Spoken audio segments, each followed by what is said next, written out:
گردەکە ئەو شوێنەی لە 2009 بۆ جێی متمانەی 9 ملیۆن هاوڵاتی هەرێمی کوردستان بەڵام وەک دەڵێن ئەو سەردەمە گوزەشت. ئێستا هەم گۆڕانی گۆڕانکاری خەڵکی بێهیوا کرد، هەم خەڵکیش متمانەی بە هیچ یەکێک لە هێزە ئۆپۆزسیۆنەکان نەما. لای هۆشیار عومەرم بەرپرسی ژووری پەیوەندێ دیپلۆماسیەکانی گۆڕان و ئەندامی جڤاتی نیشتیمانی بزانم وەکو خەڵک دەڵێن هەر بەڕاست گۆڕان ماوە بەخکەرەمان گۆڕانە ئەبێ خۆشمان بەبەردەوام لە گۆڕانە بی. گۆڕان خۆی داهێنەری ئەم شەڕە گوێ نەبووە، ئێستا بۆ قوبوڵی ناکات. شخصی خۆم جوێنیش بە بیرڕای ئازاد دەزانم. یعنی ئێوە پێتان وایە بەو قاتە ئەبنەکات نەوشیروان یاخود بەوە درێژە پێدەری ڕێبازەکەی بن. جلپۆشینێک بە شێوازی نەشان مستەفا تۆ ئەناسرێیتەوە لە چ بەرەیەکەی لەبەرەی دش بە گەندڵیای لەبەرەی چاکسازیای لەبەرەی گۆڕانکاریە پێچەوانەکەیت. ئەنی ئەو ڕەنگە ئێستەوەکو ڕەمزی شیشی لە هاتووە. گردەکە هی کوڕەکانی کاک نەوشیروان مستەفان یاخودی گۆڕان ئەگەر هی ئەوانن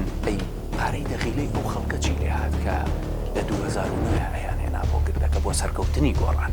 هەمووی درۆیە. من زۆر ڕاشکاوانە قسەکەم. گردەکە بە ناوی شێوەیە زۆر مەوزوع نییە لای ئامی خەڵکی کوردستان. خەڵکی کوردستان سەیری بەرنامەی سیاسی و هەڵوێستەکان و سیاستەکانی گۆڕانەکان. هەر بەڕاستەمە گۆڕانی گۆڕانکاری بوو. بزوتنەوەی گۆڕان هەر سروشتی وا دروست کراوە کە دوای ئینشقاق وشتیا ڕوونایەت. تیمی حکوومەتی خۆتان ڕازین؟ نەخێر.